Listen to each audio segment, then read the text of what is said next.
So welcome everyone on my YouTube channel business studies. तो आज का हमारा टॉपिक है types and objective of HRM. ठीक है, तो क्या टाइप्स होते हैं और क्या ऑब्जेक्टिव होते हैं इसकी, ये हम पढ़ेंगे आज। तो सबसे पहली बात मैं ना कुछ की पॉइंट्स हैं, वो आप किसी भी मैनेजमेंट, वो चाहे ह्यूमन रिसोर्स हो, चाहे वो फाइनेंशियल हो, कोई भी मैनेजमेंट हो, ठीक है। तो सबसे पहले जो मैनेजरियल फंक्शंस होते हैं वो आप कहीं भी, ये 5 पॉइंट्स तो आप आराम से लिखाओ, आपको मार्क्स मिल जाएंगे। क्या है वो? तो मैनेजर फंक्शंस जो होते हैं क्या है? First planning, then organising, then staffing, then directing, then controlling. तो ये जो 5 फंक्शंस हैं इनको आप कहीं पे भी लिखाओ, आपको मार्क्स मिलेंगे ही मिलेंगे। मैनेजमेंट के जितने भी सब्जेक्ट होते हैं, ऑलमोस्ट सब्जेक्ट्स के अंदर ये 5 पॉइंट्स तो क्या होती है, की होती है, क्योंकि मैनेजरियल फंक्शंस होते हैं ये बेसिकली स्पेसिफिकली एचआरएम के लिए नहीं बने हैं, ये हर मैनेजमेंट फंक्शन में आ जाएंगे आपके। ठीक है, 5 तो planning, organising, staffing, directing and controlling. So अब अपना टॉपिक स्टार्ट करते हैं कि मैनेजमेंट फंक्शंस होते क्या हैं। Basically management of human resources consist of several inter related function. बहुत सारे इंटर रिलेटेड फंक्शन होते हैं, ठीक है, ह्यूमन रिसोर्स मैनेजमेंट के अंदर। तो उनको ये हम एक एक करके पढ़ेंगे। सबसे पहले टाइप्स जानते हैं कि टाइप्स कितने होते हैं एचआरएम के। तो टाइप्स बेसिकली 2 टाइप होते हैं।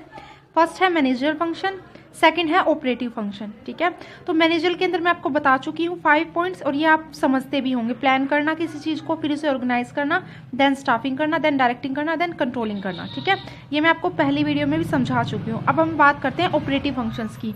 ऑपरेटिव के अंदर फर्स्ट आता है प्रोक्योरिंग, सेकेंड आता है डेवलपिंग, थर्ड आता है कंपनसेटिंग, फोर्थ आता है maintaining and efficient workforce, fourth आता है इंटीग्रेशन। अब हम इन एक एक को करके डिस्कस करेंगे। ठीक है, तो सबसे पहले हम स्टार्ट करते हैं ऑपरेटिव फंक्शन होते क्या हैं बेसिकली।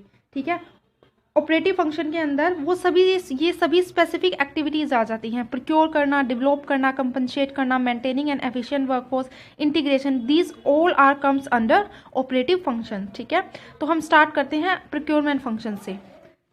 तो ये देखिए, तो प्रोक्योरमेंट फंक्शंस के अंदर फर्स्ट क्या आता है? Job analysis. जैसा कि मैंने पिछली वीडियो में बताया था आपको, जॉब एनालिसिस के अंदर आता है आपका, it is the process of studying in a job so as to identify the nature and level of human resources required to perform the job effectively. ठीक है, इसमें हम क्या पढ़ते हैं? इसके अंदर हम पढ़ते हैं कि किस लेवल की ये जॉब है, क्या नेचर है जॉब का, और किस लेवल के ह्यूमन रिसोर्स चाहिए इस जॉब को परफॉर्म करने के लिए। ठीक है, that is the job analysis. Then आता है एचआर प्लानिंग।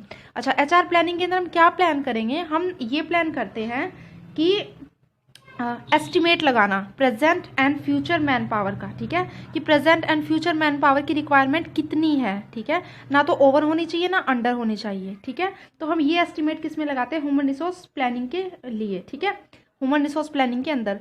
देन आता है रिक्रूटमेंट। रिक्रूटमेंट मैंने आपको बताया था, it is the process of searching for required human resources and stimulating them to apply for jobs in the organisation. ठीक है, ये क्या प्रोसेस होता है? हायर करने का। ठीक है, पर्सन्स को जिनकी रिक्वायरमेंट है, जिन्होंने अप्लाई किया हुआ है जॉब के लिए।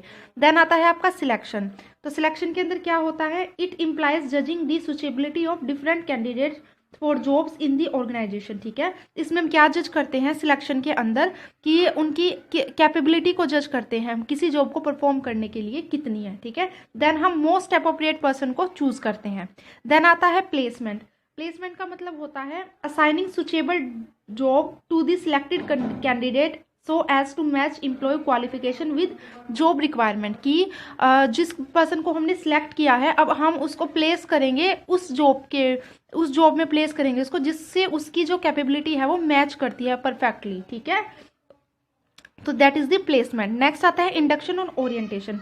इंडक्शन और ओरिएंटेशन के अंदर हम क्या करते हैं? जैसे कि न्यू एम्प्लॉयज़ आए हैं आपकी कंपनी के अंदर, ठीक है, तो उन एम्प्लॉयज़ को आपको ऐसा फैमिलियर माहौल प्रोवाइड करवाना है, ऐसा वर्क एनवायरनमेंट प्रोवाइड करवाना है जिससे कि वो लोग अपने आप को एक फैमिली वर्क प्लेस समझ सके इसको। ठीक है, उसको एज ए होम ट्रीट कर सके ऑर्गेनाइजेशन को, ताकि वो अपना काम अच्छे से कर सके, बेझिझक कर सके। ठीक है, तो ये तो हमारे प्रोक्योरमेंट फंक्शंस थे: job analysis, HR planning, recruitment, selection, placement, induction और ओरिएंटेशन।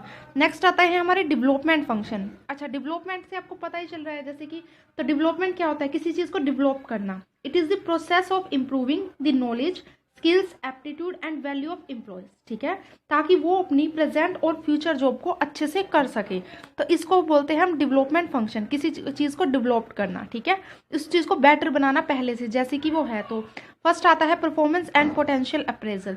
तो इसका मतलब क्या है, it implies systematic evaluation of employees, ठीक है, with respect to their performance on the job and their potential for development. मतलब कि सिस्टमेटिकली आपको क्या करना है, इवेल्युएशन करना है एम्प्लॉय का, ठीक है, कि किस तरह के उसकी परफॉर्मेंस है, ठीक है, कैसा वो काम कर रहा है, इन सब बेसिस के ऊपर। तो इसको हम बोलेंगे performance and potential appraisal. Then आता है ट्रेनिंग। ट्रेनिंग आप सभी जानते हैं, it is the process by which employees learn knowledge, skills and attitude to further organisational and personal goal. ये एक प्रोसेस होता है जिससे कि एम्प्लॉयज नई स्किल्स, ठीक है, नई नॉलेज, नए एटीट्यूड को गेन करता है, दैट इज द ट्रेनिंग। ये आपको अच्छे से पता है। नेक्स्ट है एग्जीक्यूटिव डेवलपमेंट। इसके अंदर क्या होता है, इसके अंदर होता है कि जो मैनेजरल टैलेंट होता है उसको इम्प्रूव करना, ठीक है, डिफरेंट प्रोग्राम करवा के, डिफरेंट ट्रेनिंग प्रोग्राम करवा के, ठीक है, तो उससे उसको क्या करना, एग्जीक्यूटिव डेवलपमेंट करना पर्सन्स की। नेक्स्ट आता है कैरियर प्लानिंग एंड डेवलपमेंट। इसके अंदर क्या आता है, it involves the planning the career of employees and implementing career plans so as to fulfill the career aspirant of people। अब इसके अंदर हम कैरियर प्लान्स बना देते हैं और लोगों को उनकी टास्क दे देते हैं ताकि वो अपने मतलब कि अपने जो कैरियर में है उन प्लान्स को फुलफिल कर सके, ठीक है, अच्छे से उन्हें कंप्लीट कर सके, वो प्लानिंग करना, ठीक है, एम्प्लॉयज़ के कैरियर के बारे में। नेक्स्ट आता है आपका कंपनसेटिंग फंक्शन। तो कंपनसेटिंग जैसे कि आपको नाम से ही पता चल रहा है, किसी को equitable and fair remuneration to employees, ठीक है, फेयर रिम्यूनरेशन प्रोवाइड करवाना एम्प्लॉयज को। तो ये भी क्या इसका फंक्शन है, एचआरएम का। तो इसके अंदर सबसे पहला आता है इट कंपनसेटिंग फंक्शन होता क्या है, it refers to providing equitable and fair remuneration to employees for their contribution to the attainment of organisational objective, ठीक है, ये ऑब्जेक्टिव को अटेन करने के लिए हमारे जो ऑर्गेनाइजेशन का है, जो लोग वहाँ पे काम कर रहे हैं, उनको फेयर क्या होनी चाहिए, उनकी सैलरी होनी चाहिए, वेजेस होनी चाहिए, ठीक है, तभी वो अच्छे से काम कर पाएंगे। तो that is the compensating function. इसमें फर्स्ट आता है job evaluation. It is the process of determining the relative worth of A job, कि हम जॉब को इवेल्युएट करते हैं कि इसकी वर्थ क्या होगी, ठीक है, कितनी इसमें स्किल्स लग रही है, कितनी इसमें टाइम लग रहा है। इसलिए तो डिफरेंस होता है एक लेबर की सैलरी में और एक ऑफिसर की सैलरी में, इसलिए डिफरेंस पाया जाता है क्योंकि इसमें हम सब चीज़ इवेल्युएट करते हैं, ठीक है, कितना टाइम स्पेंड हो रहा है, कितनी स्किल्स की ज़रूरत है, एवरीथिंग, ठीक है। नेक्स्ट है वेज एंड सैलरी एडमिनिस्ट्रेशन। इसके अंदर क्या आता है, it employees developing and operating a suitable wage and salary programme, ठीक है, तो इसके अंदर भी हम यही चेक करते हैं कि सुचेबल वेज एंड सैलरी मिल रही है या नहीं मिल रही।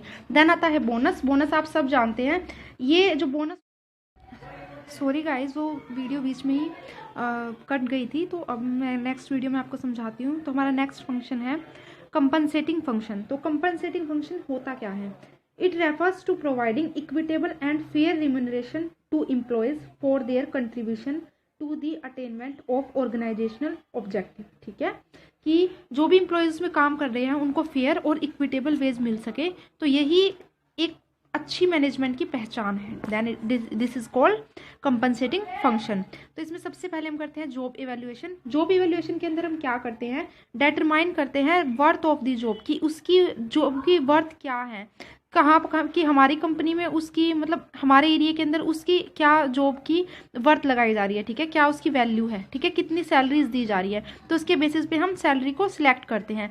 नेक्स्ट है veg and salary administration.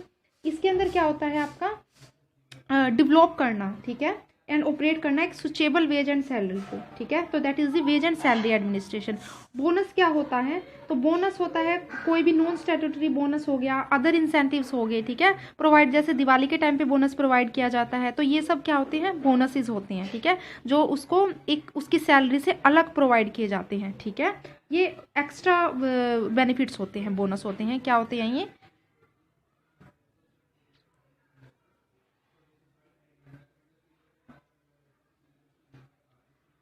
Extra benefits, ठीक है।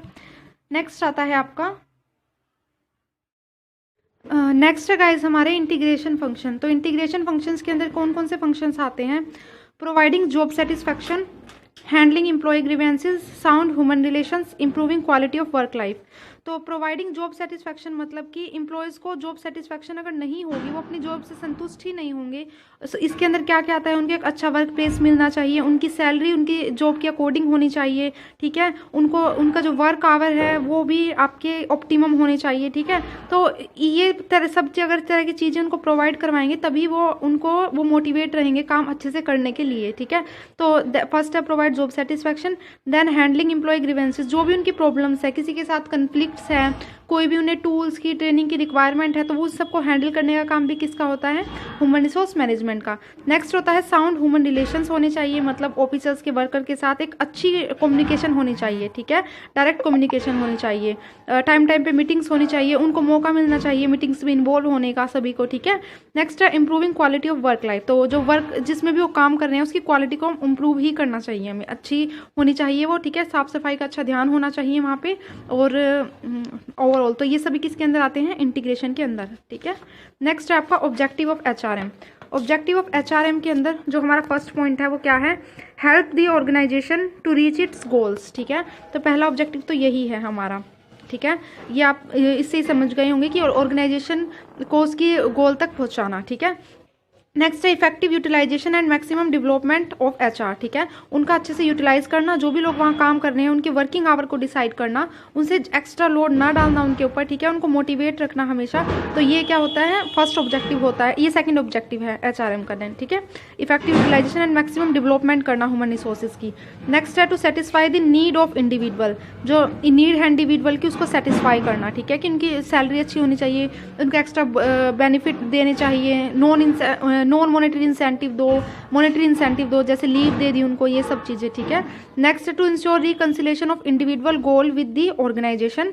Next to develop and maintaining a quality of work life. Next improve overall personality of employ and next to enhance employees responsibility. Hope ये सब आप इनकी वर्डिंग से ही समझ पा रहे हैं। Thank you. कमेंट करके बताना अगर कोई प्रॉब्लम है तो। I will